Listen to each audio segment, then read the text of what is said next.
why some people call him Mr. Rag and Bone Man. Let's go. Welcome back to Lovin Dubai show. We are now joined by Rag and Bone Man. His debut album was the biggest selling male album of the decade, and he's coming to the Coca-Cola Arena on November 26th to drop his hits like Human, Skin, Anywhere Away From Here, and All You Ever Wanted. Welcome to the show. Thank you very much for having me. Not at all, not at all. We're more excited to have you in Dubai, would you believe?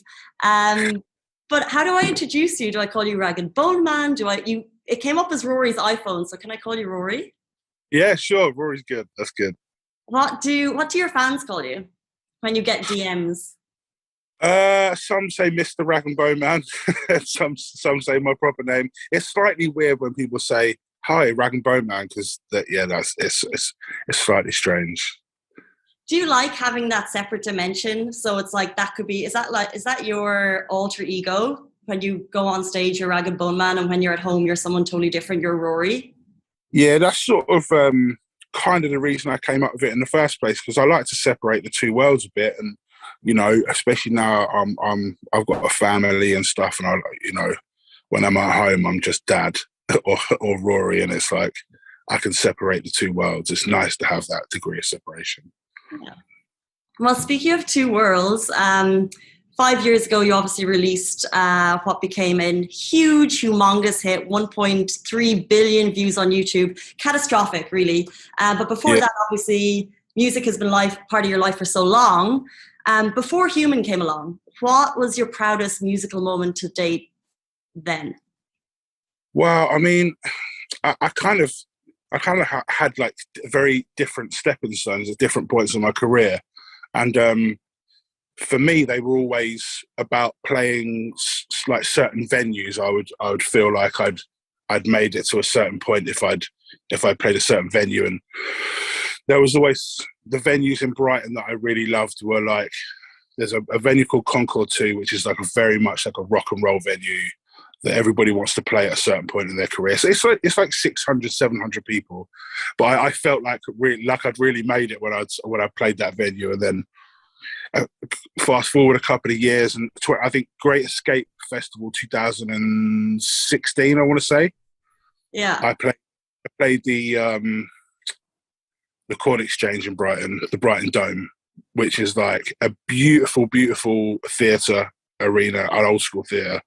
And that was kind of a moment where I was like, I've really caught people's attention, because that's a venue you kind of only play that venue. It's pretty prestigious. So yeah, I kind of, that was like a real stepping stone moment.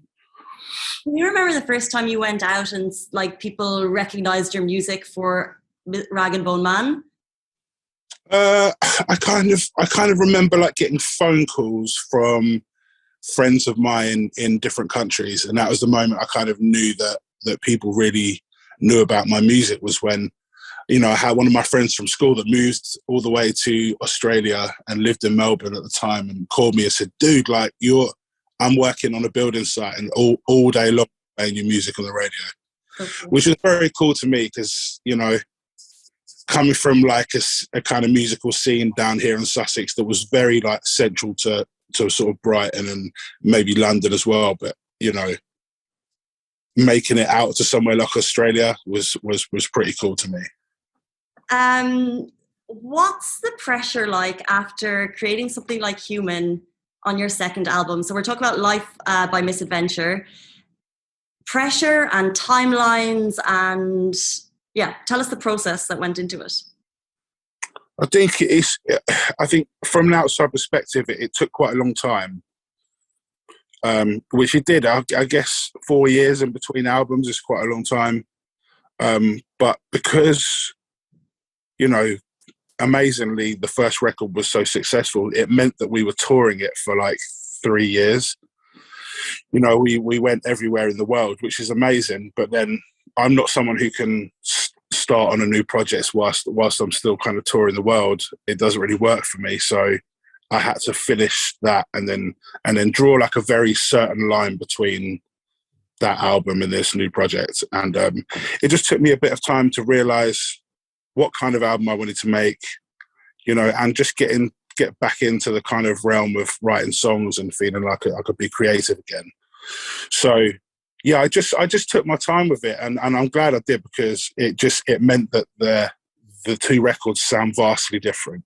Not only kind of lyrically, but musically sound vastly different, and that was very much on purpose. So I'm happy I made that decision, not to jump straight into a new album after the first one.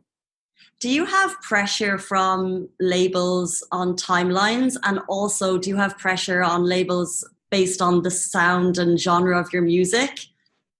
I think I thought I would have, but actually no.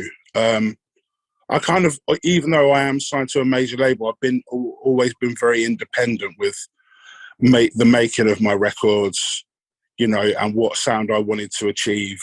It was always been really up to me, and they're a really good label in a way that they just let me be who I am and do what I want to do and write the songs that I want to write. And I came to them with like a nearly finished record when this one was done, and I think there were some surprise faces of like, okay, this is like very different, but they were cool about it. They embraced it, and you know, there was no, oh, you've got to go back and try and recreate something that's similar to Humans. So, you know, it was good in that way. That's so they're very respectful of my art, so it was great. Whose judgment do you trust before you kind of hit the release button on a song? Who are you WhatsApping your music to, being like, is this good, or is it all you? I'm kind of good at judging myself, sometimes a bit too heavily. Maybe I'm a bit too self-critical sometimes, but I usually play it to my family. I usually play it to my mum before, and played some stuff to my dad, and I like for them to hear it before anybody else does. And they're usually pretty good judges. My mum's usually like, is there any happy songs on the record? So you're self-critical and they're pretty positive. Yeah, they're pretty positive. What is your after concert routine? Are you a partier or are you a chill out kind of guy?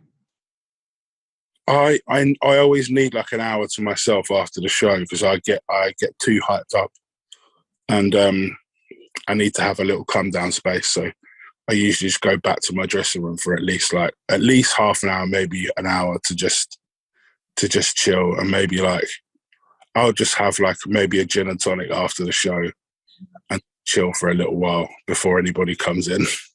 Just like, ooh. Yeah, because you have to let yourself come down a little bit. I think the world is still, this is slightly off topic, but I think the world is still kind of reeling from the Travis Scott Astroworld tragedy. So I'm just wondering, as you're going into tour and preparing for obviously shows, is there more responsibility on artists now since the tragedy, or has that always been there? I think it's always been there. I mean, listen, I'm vastly underqualified to comment on that situation, but I think there's always been a danger that something like that was going to happen at some point, and you know, it has happened. Maybe not just in music, but it has happened in the sports world and stuff before. So yeah, I think we've always got to be vigilant of that.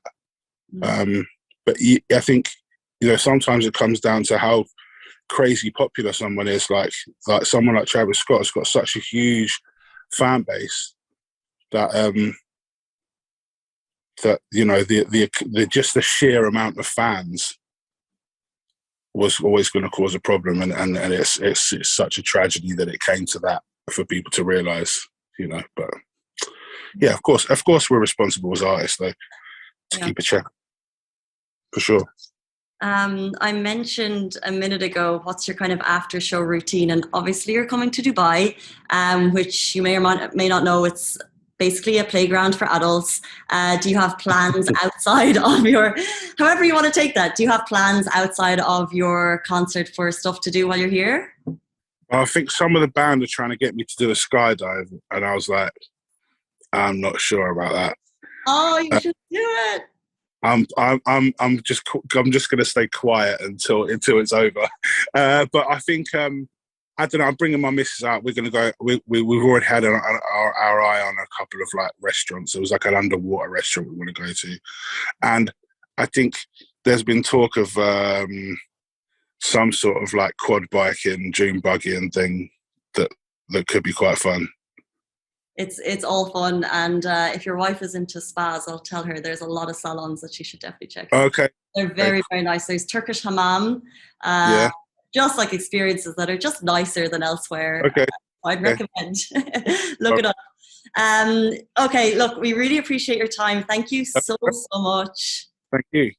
Guys, that was Ragged Bone Man. He's coming to the Coca-Cola Arena, 26th November. You can call him Gary if you want to, or you can call him Rory, sorry. So close.